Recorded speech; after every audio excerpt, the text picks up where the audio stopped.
transistors à effet de champ et unijonction. Dans cette leçon des semi-conducteurs, nous examinerons les transistors à effet DE champ et UNI-jonction.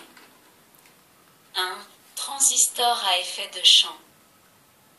Les transistors à effet DE champ sont désignés par l'abréviation anglo-saxonne FET. Field Effect Transistor. Les transistors FET diffèrent complètement des types étudiés jusqu'ici, à tel point que même les électrodes ont une appellation spéciale. En effet, lorsqu'il s'agit d'un transistor normal, l'émetteur correspond à l'électrode à partir de laquelle, par le flux de charge, électrons ou trous, le collecteur l'électrode recueillant ce flux et la base l'électrode permettant de contrôler celui-ci. Dans un transistor FET, l'électrode à partir de laquelle le flux de charge est émis s'appelle source, l'électrode recevant ce flux est appelée drain et enfin, l'électrode permettant le contrôle du flux est appelée porte. La figure 1 représente la structure schématique d'un transistor FET. Ce dispositif est constitué par un bloc de silicium dans lequel on a introduit des impuretés, de façon à obtenir un semi-conducteur du type N. On applique aux extrémités de ce bloc deux plaques conductrices, dont l'une représente la source et l'autre le drain. Sur les côtés du bloc, on forme ensuite deux zones de type P, constituant la porte, figure 1.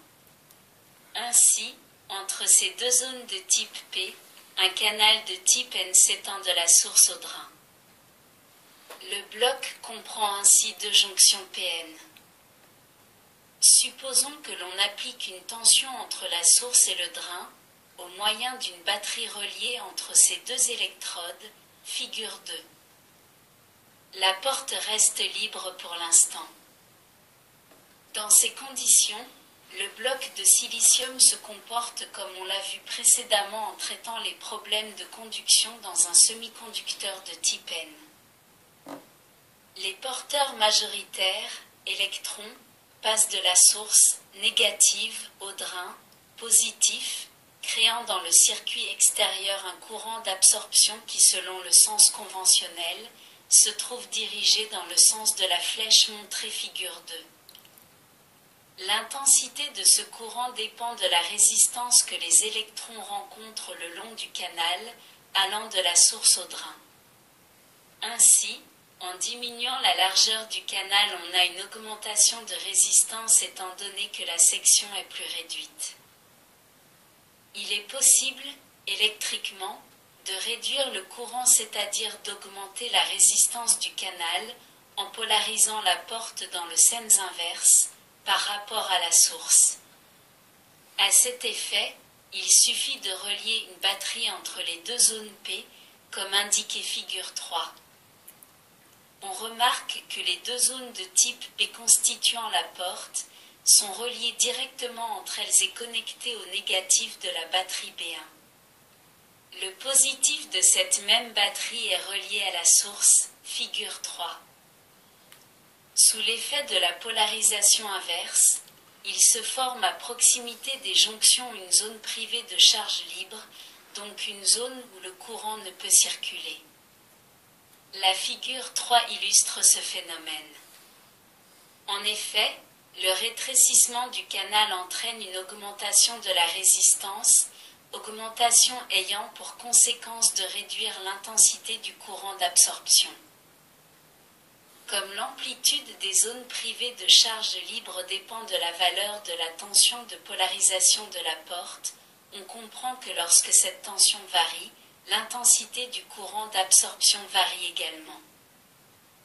Il est même possible, en augmentant la tension de polarisation inverse, de bloquer complètement le canal, c'est-à-dire d'interrompre totalement la circulation du courant d'absorption. La valeur de la tension pour laquelle se produit ce phénomène est appelée tension d'interdiction. Ainsi, les transistors FET permettent de contrôler un courant au moyen d'une tension. ce contrôle de courant ne nécessite aucune dépense de puissance. En effet, la tension de contrôle étant appliquée entre la porte et la source, de façon à polariser en sens inverse la jonction située entre les deux zones P et la zone N, ne donne lieu qu'au seul passage du courant inverse, très faible. De cette façon, la résistance d'entrée des transistors FET atteint des valeurs de l'ordre de 10 000 MW, valeur beaucoup plus élevée que celle des transistors courants. Ainsi, les FET unissent donc aux propriétés des transistors ordinaires l'avantage d'avoir une résistance élevée. Pour ces composants, il est évidemment possible de relever les courbes caractéristiques, parmi lesquelles la famille des caractéristiques d'absorption, ayant pour paramètre la tension VPS, tension appliquée entre la porte et la source, nous intéresse particulièrement.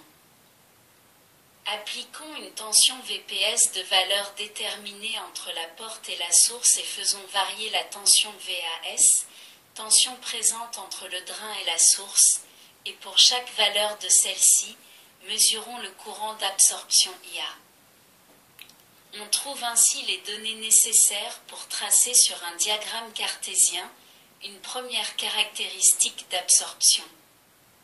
Il est également possible d'obtenir d'autres caractéristiques en donnant diverses valeurs à la tension VPS et en trouvant pour chacune d'elles les valeurs prises par le courant IA lorsque la tension VAS varie. La figure 4 donne un exemple d'une famille de caractéristiques de courant d'absorption.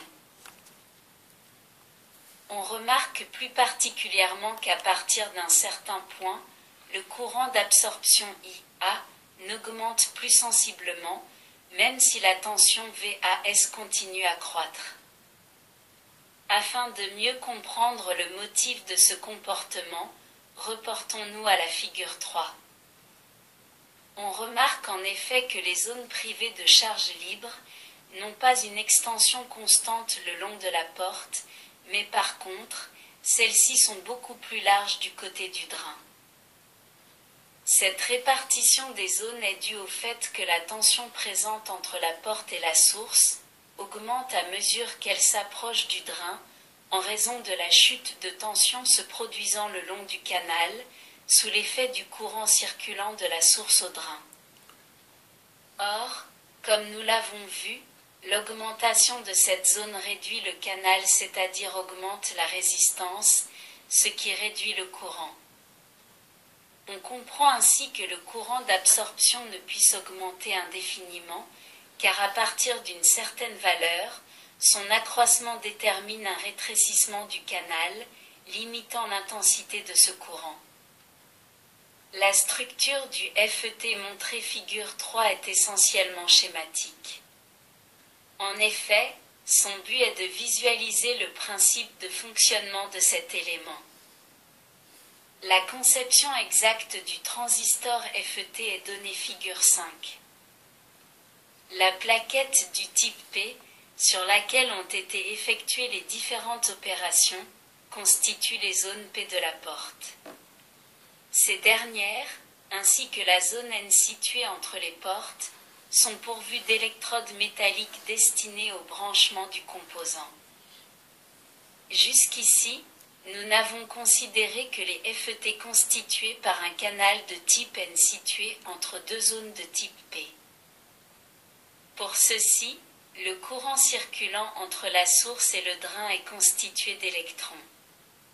Cependant, on fabrique également des FET à canal P, dont la porte est constituée de deux zones N. Le courant est alors formé de trous. Le fonctionnement ne diffère en rien de celui des FET à canal N. Bien entendu, le FET à canal P nécessite des tensions de polarités inverses par rapport à celles du FET à canal N. Il est encore possible d'augmenter la valeur de la résistance d'entrée en réalisant des transistors dont la structure et le fonctionnement diffèrent du FET à jonction. Ce nouveau type de transistor désigné par l'abréviation MOSFET présente la particularité d'avoir la porte isolée par rapport au canal. L'abréviation MOSFET provient des termes anglo-saxons métal oxyde semi-conducteur, field effect transistor signifiant transistor à effet de champ, métal oxyde semi-conducteur. Les trois derniers mots indiquent la structure particulière de ce transistor que nous allons décrire. Le MOSFET, montré figure 6, est réalisé sur une plaquette de silicium de type P, sur un côté de laquelle on forme par diffusion des zones de type N à fort dopage. Sur ce même côté, on dépose une très fine couche isolante de bioxyde d'silicium, obtenue par évaporation. Cette couche isolante ne couvre pas toute la surface, car au moment de la déposition du bioxyde, on laisse les deux zones N découvertes, de façon à pouvoir y disposer les électrodes métalliques, dont l'une constituait la source et l'autre le drain. Enfin, sur la surface de la couche de bioxyde de silicium comprise entre les deux zones P, on ajoute une couche d'aluminium, constituant la porte. Celle-ci se trouve évidemment isolée par rapport à la substance semi-conductrice, au moyen de la couche de bioxyde interposée. Les trois mots métal, oxyde, semi-conducteur dont nous avons parlé indiquent précisément la succession des divers éléments correspondant à la porte. En effet, en se reportant à la figure 6, on rencontre de haut en bas l'aluminium, métal, le bioxyde, oxyde, le silicium, semi-conducteur. Le fonctionnement du MOSFET est le suivant. En appliquant une tension entre la porte et la source, de façon à rendre la première positive par rapport à la seconde, la porte se trouve positive par rapport à la plaquette de silicium P. Par conséquent, les charges mobiles positives de silicium P sont repoussées vers l'intérieur de la plaquette, alors que les charges mobiles négatives de la source sont attirées en surface. Plus précisément, sur la surface de la plaquette relative à la couche de bioxyde de silicium située sous la porte, il se forme une couche de charge mobile négative, établissant une liaison entre la source et le drain et formant un canal N, comme le montre la figure 6. Ce canal présente une certaine résistance, que l'on peut réduire en augmentant la tension appliquée à la porte. Sous l'effet de la tension, le nombre des électrons présents dans le canal augmente.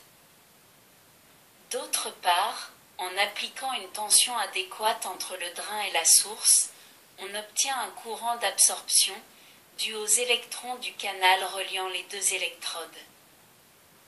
On peut faire varier l'intensité de ce courant en modifiant la valeur de la tension appliquée entre la porte et la source.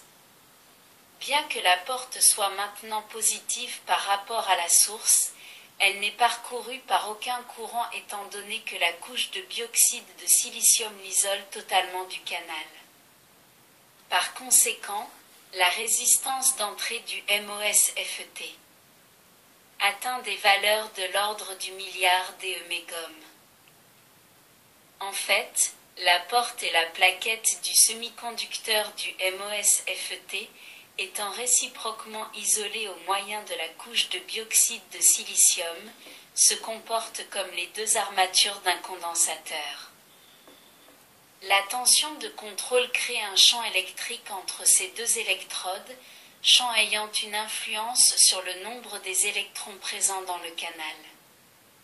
Ainsi, il est possible de contrôler le courant d'absorption. Les transistors du type que nous venons d'étudier sont dits à effet de champ précisément par le fait que le contrôle du courant d'absorption s'effectue en utilisant l'effet produit par un champ électrique. Dans les transistors ordinaires, par contre, le contrôle du courant de collecteur est obtenu à l'aide d'un autre courant.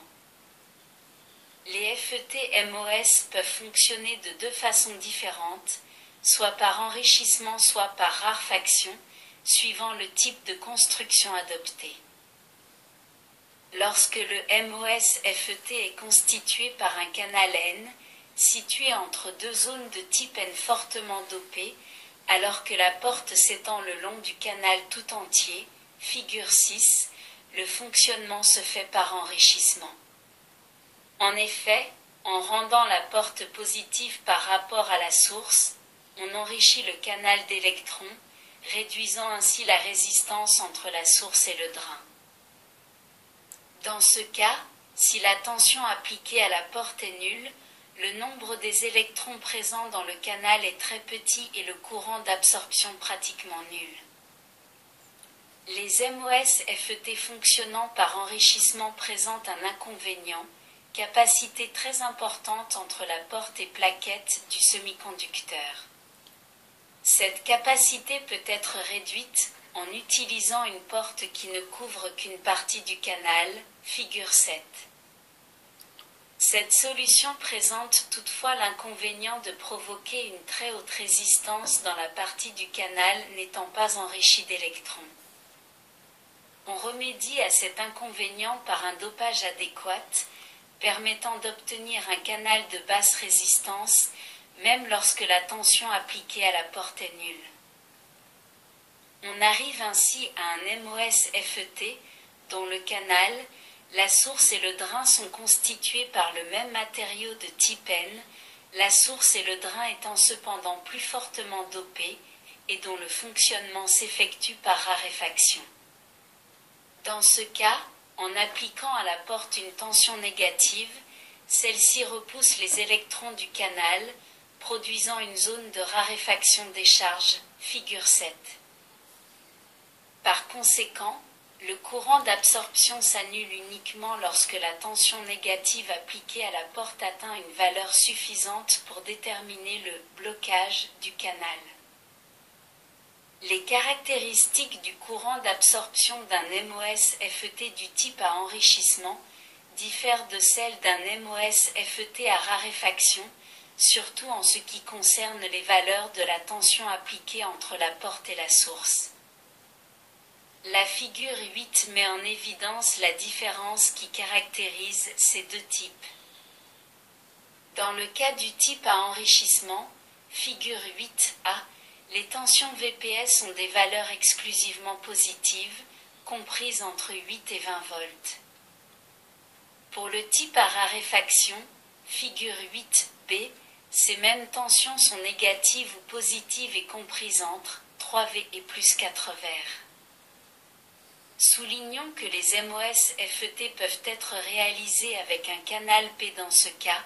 Les observations faites précédemment au sujet du FET à jonction restent valables. 2. Transistor UNI jonction. Le transistor UNI jonction doit son nom au fait qu'il ne comporte qu'une seule jonction.